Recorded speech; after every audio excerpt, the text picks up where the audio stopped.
Today on MuscleCar, we're flipping our lids. Project Blue Collar Buick gets its top chopped and its channel hacked. Plus, an AMC that failed to make a big splash and a glimpse at a top secret project.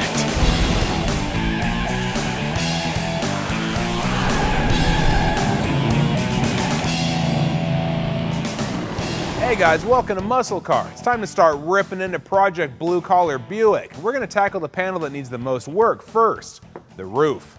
A previous owner probably had good intentions when they tried to fix this massive rust hole in the roof.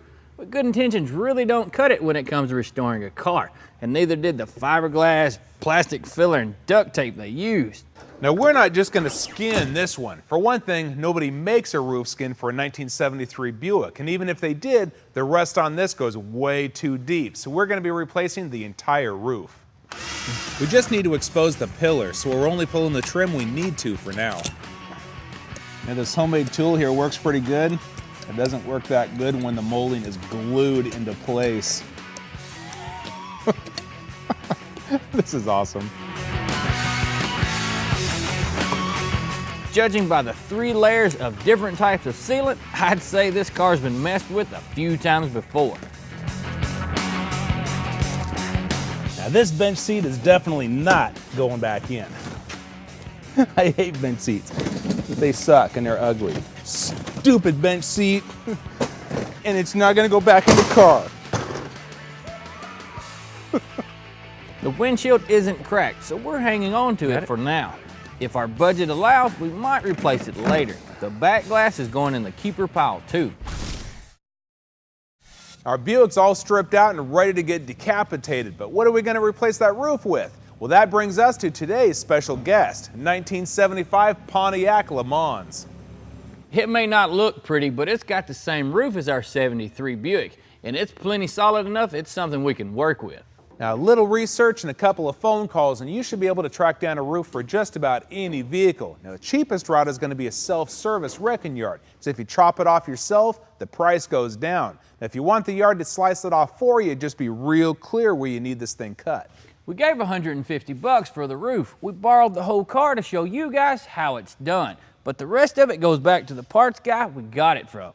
Now, before we break out that saw, we got to take some measurements, because pretty soon here, we're going to have 2 cars sitting around with the tops cut off. And at that point, it's pretty hard to reference how long these posts are supposed to be. So step 1 is measure the height of the roof. I've measured the damage on the Buick to see how much roof we need. I'll transfer those measurements to the Le Mans and add a little so we have some metal to work with.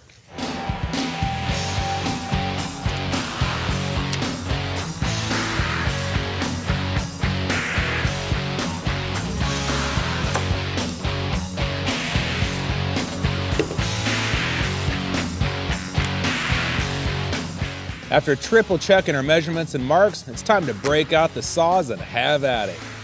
Now try to keep your cuts at an angle that can be easily duplicated, because you're going to have to copy them on the other car.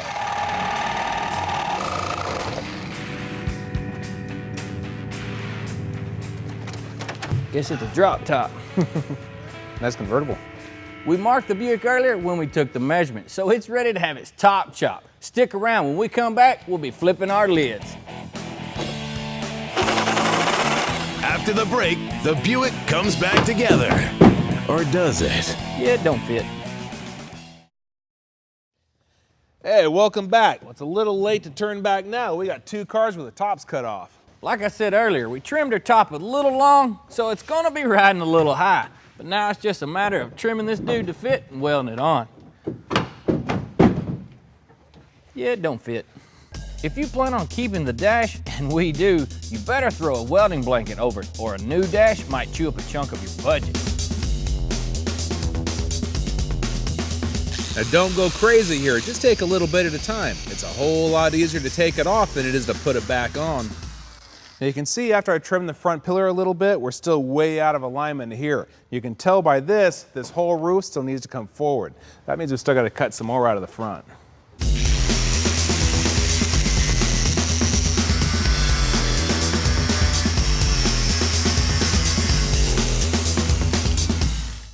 Go. Now that's getting better.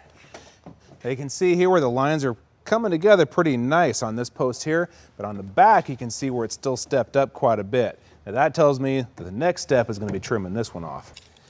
Now I need a measurement of 26 inches here, and we're already at 26, so I can't lose any more length out of this. But as you can see, it's still sitting a little bit high. Well, what's holding us up is a little bit of metal along that edge. Well, if I trim that off, it's going to allow that to drop in, let this whole top relax. We'll be ready to weld it.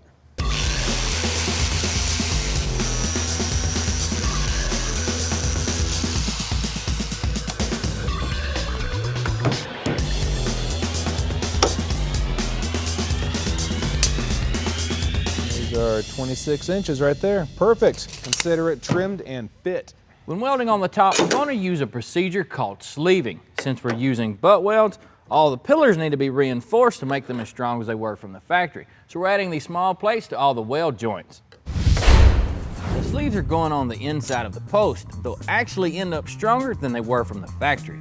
Small squares of sheet metal will form the sleeves, and some plug welds will hold them in place. A punch will keep the drill from wandering and make sure the holes are right where you want them.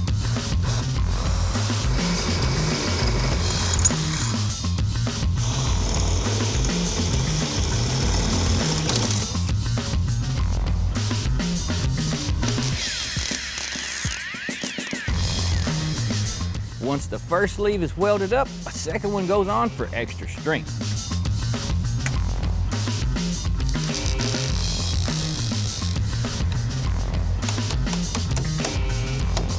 We're hoping by placing the rear sleeves in the roof section, it should be easier to drop in. But when you're designing on the fly, you've got to expect some challenges.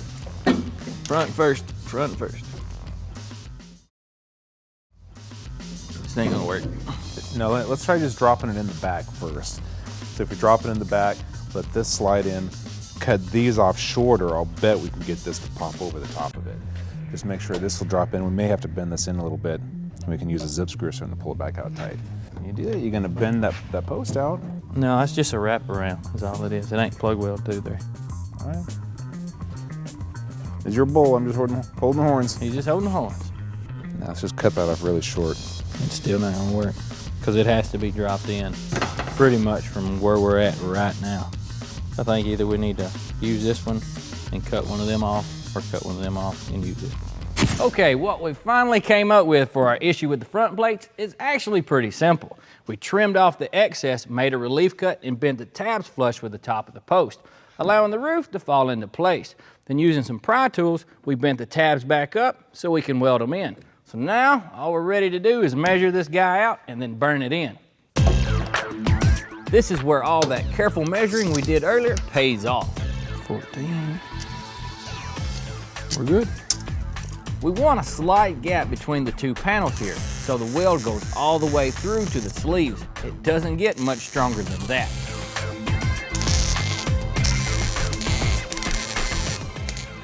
It's hot. It's like me, smoking. Once all 6 pillars are welded solid, we'll grind them off and prep them for body work.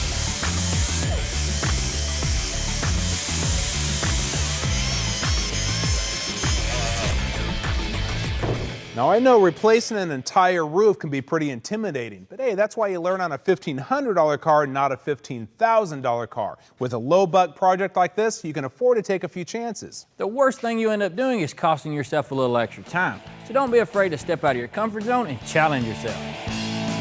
Up next, we're testing the waters in AMC's first muscle car.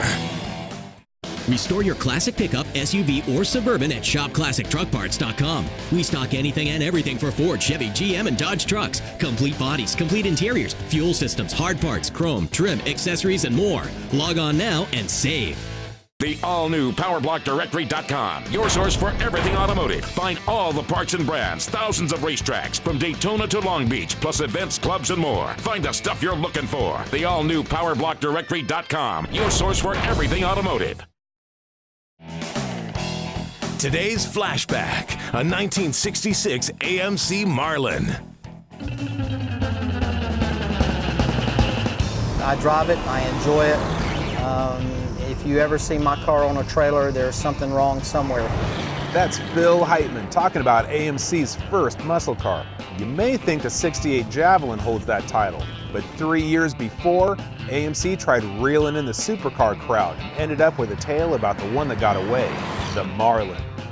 The story begins back in '64 when AMC's head honcho, George Romney, was replaced by Roy Abernathy, who was determined to erase the company's family car image. He imagined a whole lineup of powerful rides that could take on the big three. The Marlin would be the first to test the waters. It started out as a sporty concept called the Tarpon, built on the compact American chassis.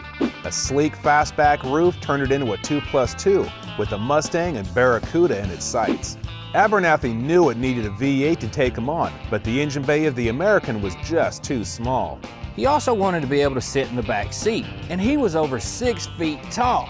So the designer stretched the fastback roof and grafted it onto the midsize Classic frame, ballooning the car to a 3+3. The Classic's front end was kept, but the rear was all original, to impress those cars you'd soon be passing by. Some say it inspired the design of the Chrysler Crossfire 40 years later. When it debuted in '65, AMC sunk millions of dollars into promoting it, but the car failed to make a splash. Things might have been different had they stuck with the original concept. Pony cars were the hot thing, not big old fastbacks, and in the end, they only hooked about 10,000 buyers. The car's signature look has divided folks since its debut, and it's gotten its fair share of insults. In fact, George Romney's own son, Mitt Romney, he was embarrassed to pick up his date in one. Phil's driving a '66, which is pretty much a carbon copy of the '65. All that really changed was the grille, and the Rambler badges were tossed to make the car a distinct model. Interior's got the same deluxe treatment as before, with two-tone upholstery, bucket seats, chrome trim, and high-end gauges. You got 4 engine choices, but the real fish fryer was a 327 4-barrel, which could whip out 270 horse and 360 foot-pound of torque. Throw in dual exhaust, a tack, a 4-speed, and it was muscle car material. Unfortunately, though, the car didn't fare any better in '66, with sales cut in half. It stuck around for one more year, and then it and Abernathy were tossed overboard. Phil is busy these days building a custom Marlin called the MX, using models to test out his ideas. The car is going to be stiffer, beefier, kind of like a race version. Whether it's a restored original or a custom job, he's making sure that the Marlin name lives on. Once people get into it and see what it's all about, it earns respect. Coming up, what do the muscle car guys do for fun? Find out in a rare behind-the-scenes look. You're watching Muscle Car. For a DVD copy of this episode, just go to PowerBlockTV.com and order your copy for just $5.95 plus shipping and handling. Start your own Muscle Car collection, delivered right to your door from the Power Block. Restore your classic pickup, SUV, or Suburban at ShopClassicTruckParts.com. We stock anything and everything for Ford, Chevy, GM, and Dodge trucks. Complete bodies, complete interiors, fuel systems, hard parts, chrome, trim, accessories, and more. Log on now and save. My Power Block is fueled by you. Join groups, post build pics, and share videos. You're the star at MyPowerBlock.com.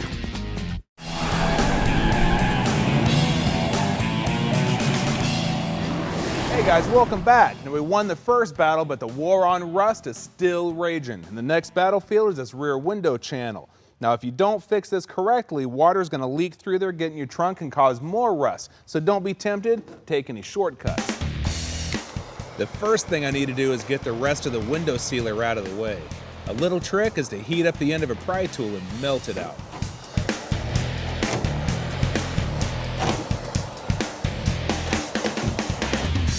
All the clips need to go. Then I can attack it with a wire brush to get all the rust and junk out of the way, so I can see how bad it really is.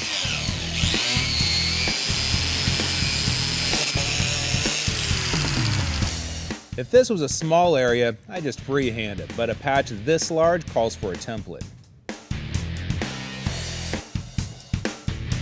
I'll make it a little larger than needed so I have some wiggle room later. And once the template's cut out and transferred to a chunk of steel, it's onto the bandsaw. Now this shape could easily be cut out with a pair of tin snips or an air saw. To make the second side of the channel, I've taken a flat piece of steel, formed it to the first piece, now I'm tagging it together.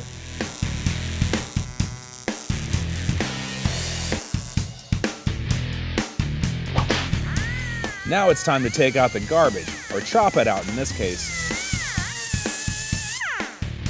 After a little trimming, the patch falls right into place. A few tacks, and we can move on to the rest of the channel.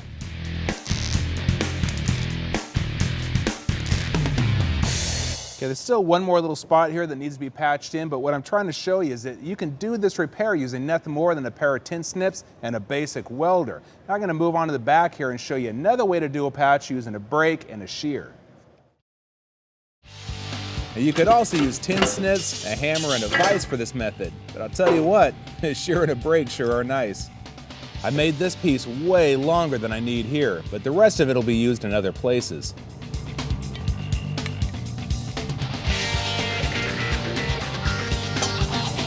Now, Shrink or Stretcher does exactly what the name implies. It either stretches it, or in this case, shrinks it. Now, this is going to help you get the radius that you need to match the original contour of this window channel. Whole lot easier to weld in that way. Hey, I got a whole lot more holes to patch in this thing, but for this week, we're out of time. So until next time, we're out of here.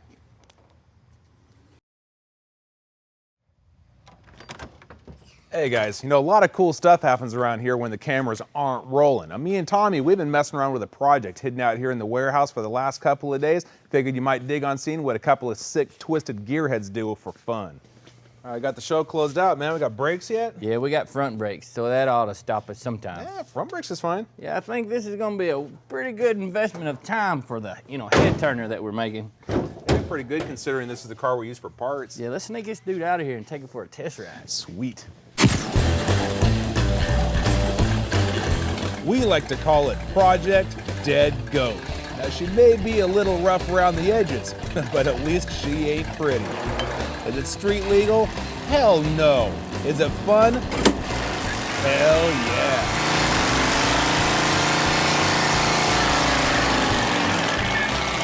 We gotta go get him! Woo! Get him, go, boy!